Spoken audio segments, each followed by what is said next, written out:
मतलब ये पंचायत भवन बंद आरसीसी काम चल रहा था, तो तब तक तो सरपंच साहब के पति यहीं थे कचरा मालीवाड़, और दोपहर को जब वो खाना खाना घर पे गए गुलाबरा, तो रास्ते में आ रहे थे गुलाबरा बस स्टैंड के पास से, तो उन्हें रोक के लोहे की सलिया लेके आगे खड़ा हो गया।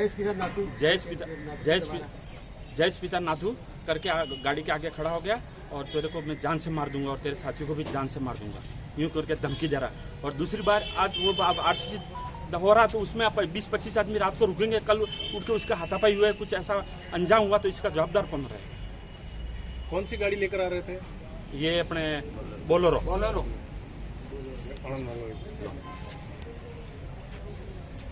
कितने बजे की घटना है और क्या घटना हुई आपके साथ, इसका पूरा विवरण बताएं। लगभग 2:30 से 3 बजे के बीच में मैं घर गया था गुलाबपुरा। वहाँ से खाना खा के मेरा एक साथी था, साथी दोनों आ रहे थे, तो रास्ते में वो आके मुझे मिला, मुझे गाड़ी रुकवाई।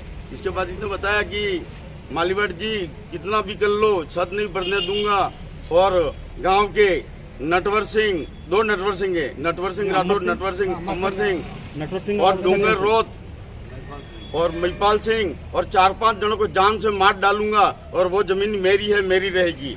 मैंने इसको बताया कि भाई अलॉटमेंट हो चुकी है, कलेक्टर साहब ने अलॉटमेंट की है। तो इसने कहा कि मेरे पिताजी हम कलेक्टर साहब को भी नहीं मानते हैं, एसडीओ साहब को भी नहीं मानते हैं, तहसीलदार साहब को भी नहीं मानते हैं, वो जमीन हमारी है। तो मैंने पूछा भाई तेरे खातेदार आजू बाजू में है? तो खातेदार ने हम तो मालिक है वहाँ के। और मैं आपको कहना चाहूंगा, आज रविवार का दिन है, पूरे दिन से लोगों की भीड़ थी, पूरा गांव था वहाँ। उस बंदे के वहाँ मंदिर के नाम से जमीन के घेराव करना और जमीन लेने के लिए वो पड़ा है। कोई तरह से कोई यात्री नहीं आता है। हम 3 वर्ष से ग्राम पंचायत वहाँ रहती है, आते जाते हमने भवन खोल रखा है, पंचायत घर खोल रखा है, लेकिन वो झूठ बोल के लोगों को गुमराह करके डराता है, धमकाता है। हमारे पूरी पंचायत, हमारे महिला बहनें, भाई, युवा साथी सब हमारे साथ हैं, फिर भी वो व्यक्ति हमेशा हम डराया जाता है। और इसका कहना है कि हम तुम्हारे को, अब तो मैं तो थक गया हूँ, अब मर्डर करूंगा। तो हम आपसे निवेदन करते हैं इस बात को पहुंचाया जाए। कल हो सकता है ग्रामीणों को, किसी को भी मार सकता है, क्योंकि आपने हमारे वहाँ कम से कम 100 से 500 लोग वहाँ खड़े थे, पूरा गांव वहाँ खड़ा था। वो व्यक्ति के मन में जमीन, इसके कोई वहाँ दर्शन नहीं आते, और खाली कला जी के नाम से बोलता है, कोई वहाँ भक्त नहीं आता है, और वहाँ के लोगों को गुमराह करके जमीन लेने का ही काम है। और हमें बार बार टोचन करके, हमें 3 साल हो गए, हमने इसको हथाजोड़ी की, भाईचारा भी रखा, लेकिन आज इनका बेटा ये कहना चाहता है कि मार डालूंगा, मेरे पिताजी मार डालेंगे, मेरे 2 भाई और है, हम सब मिलकर तुमको सबको मार डालेंगे। तो आपसे निवेदन है, प्रशासन से निवेदन है, हो सकता है ग्रामीणों के साथ कोई घटना हो सकती है, किसी के साथ हादसा हो सकता है, तो इस बात को लेकर ये सबंध से ग्रामीण खड़े हैं, और वहाँ पंचायत में पूरी महिला और सभी लोग खड़े थे।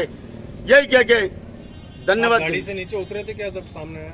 गाड़ी से नहीं उतरा, गाड़ी से मैं नीचे नहीं उतरा, उसने पाइप लिया और ग्राम पंचायत में आके दिखा, तो फिर मैं ग्राम पंचायत में पहुंचा, वहां से सभी ग्रामीण बाहर निकले। मैंने कहा कि ग्रामीण ये मुझे मारने आ रहा है, तो सभी ग्रामीण रोड पे आया, तो वो मोटरसाइकिल वापस भाग गया और पाइप फेंक कर वापस आया। उस समय पुलिस मौजूद थी वहाँ? पुलिस वहाँ पंचायत घर में बैठी थी, पंचायत घर में बैठी थी। फिर शंकर जी एसआई साहब से मैंने बात की, ग्रामीणों के बीच में बात हुई, इन्होंने कहा तुरंत गिरफ्तार करो ऐसे व्यक्ति को, सीआई साहब से बात हुई, और मैंने खोडनिया जी से भी और ब्लॉक अध्यक्ष धीरज मेहता से बात की। इन्होंने कहा थाना में आके रिपोर्ट करो और तुरंत बताइए मुझे, आपकी कार्रवाई बिल्कुल आगे होगी। अभी गिरफ्तार किया है?